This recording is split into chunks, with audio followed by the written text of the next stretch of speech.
A biblical perspective on life, culture and current events. This is 2020 on Vision. Well, it's been a huge week in American politics with calls from all sides to lower the heat after the attempted assassination of former President Donald Trump last weekend. Well, Trump has been confirmed as the Republican candidate for president at this week's Republican National Convention, and he's named his choice of vice presidential running mate as Senator J.D. Vance. Well, Perry Atkinson is joining us, a conservative political commentator and Christian faith-based television host. He's also president of the United Christian Broadcasters in the USA. He's general manager of the Christian media ministry called The Dove, and he hosts the television program called Focus Today. Perry, a special welcome back to 2020. Well, thank you. Great to be on your program, and I'm certainly honored. Perry, let's get straight into this. Donald Trump is being characterised, perhaps in a different way, since the assassination attempt. Has there been a unifying of the conservative side of politics around what's happened? Well, I can tell you, as a former chairman of the Oregon Republican Party who's attended those conventions in the past, several of them, that I've never seen the Republican Party this unified. I think that the event on Saturday evening with the attempted assassination of President Trump has brought a whole new feeling to the convention, certainly a commitment, a cry for unity, and I think certainly an effort to tone down the conversation. This week's dramas have seemingly focused the whole nation on the presidential campaign. Has there been a little bit of lack of concern, do you think, in some sectors, but now everyone is focused on what's happening with the presidential campaign?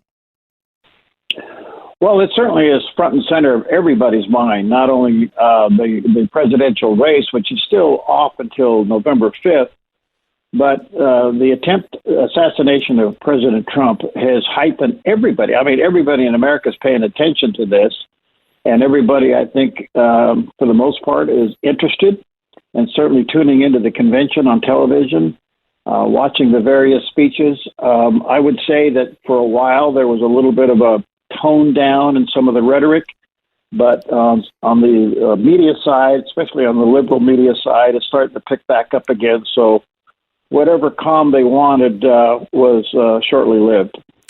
After Donald Trump addresses the convention this week, no doubt a lot of attention will be thrown back towards the Democrats. I wonder if you've got a reflection for us of people in the US, perceptions of Joe Biden right now. He's being portrayed like a broken figure, marked by some cognitive decline. What are the perceptions, do you think, that the community might be experiencing in the US? Well, we've never seen this before. The president is obviously in cognitive decline, but it now has reached another level where a big portion of the Democrats across the board, state, federal, are asking for him to step aside. Now, I don't know if you heard, but just within the last hour or so, the President Biden, was diagnosed with COVID, and he canceled the speech. He's on his way as we speak back to his hometown in Delaware, where he will isolate for the next 10 days or so.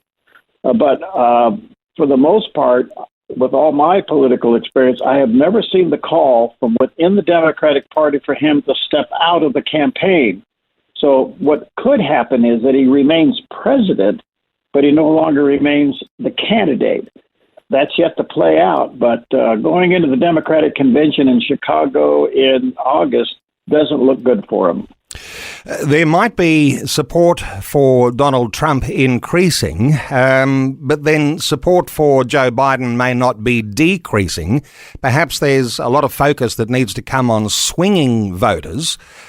What are your perceptions, Perry, about what might have happened this week with regards to perceptions of people who would ordinarily be swinging voters? Well, I think they're swinging one way or the other quickly. Joe Biden's popularity and electability and percentages are decreasing almost by the hour. President Trump is increasing, and he is getting a lot of independents. He's actually picking up some Democrats. And what really is the big indicator is the amount of money that's been coming into his campaign within the last 48 hours. It's staggering. Millions and millions of dollars are flowing into the Trump campaign. Or on the Biden side, they seem to be stopped at the moment until they figure out whether or not he's going to be the candidate. What about the nation as a whole? This division, like a fracture along ideological lines, the polarisation much more intense perhaps than people can remember. What are your thoughts here about what might happen either way if there is a change of government? The ideological divide is very, very significant, isn't it? It certainly is. Perhaps the biggest we've seen in my lifetime.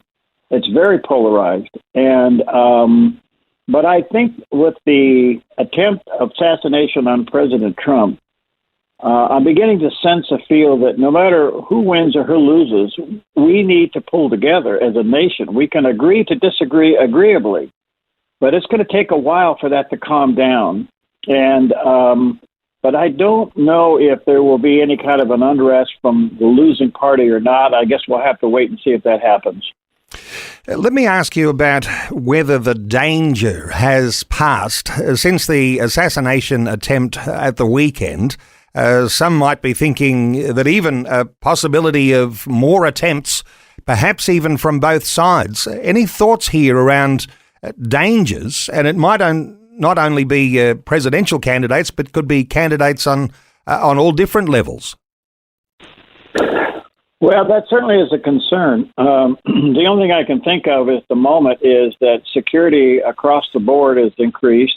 Even Robert Kennedy Jr., who was denied security as an independent candidate, was given security yesterday.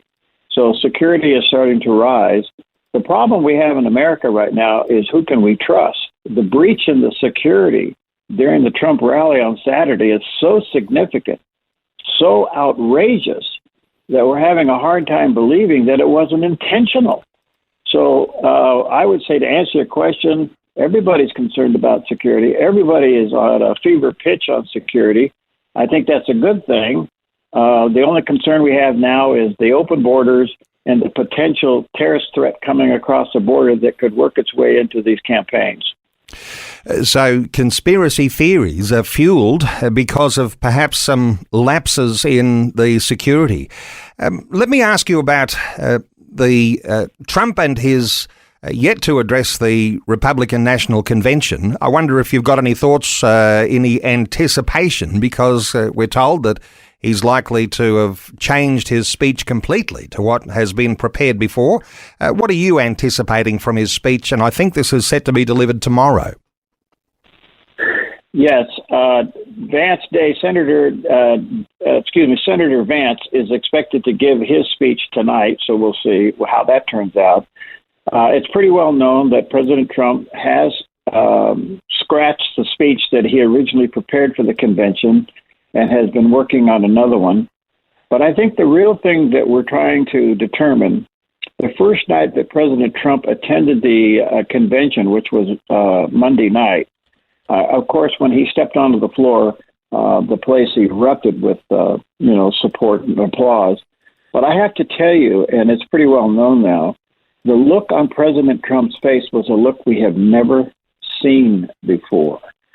I don't know if it's fatigue or if he is taking pain medication from the incident in his ear.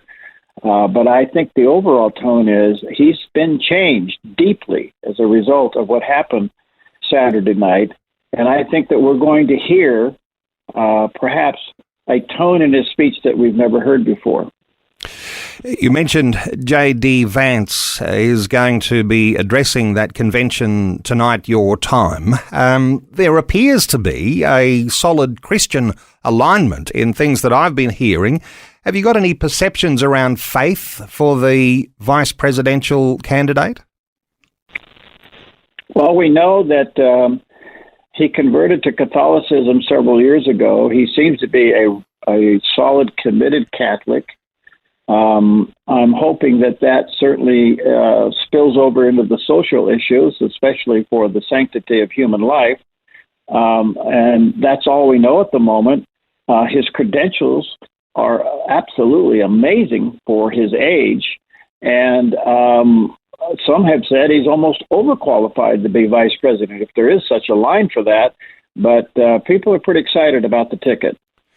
And so far as Christian voters go, and I'm not sure whether you've got a reflection on whether there's a complacency or whether Christian voters vote in the US according to a Christian conscience.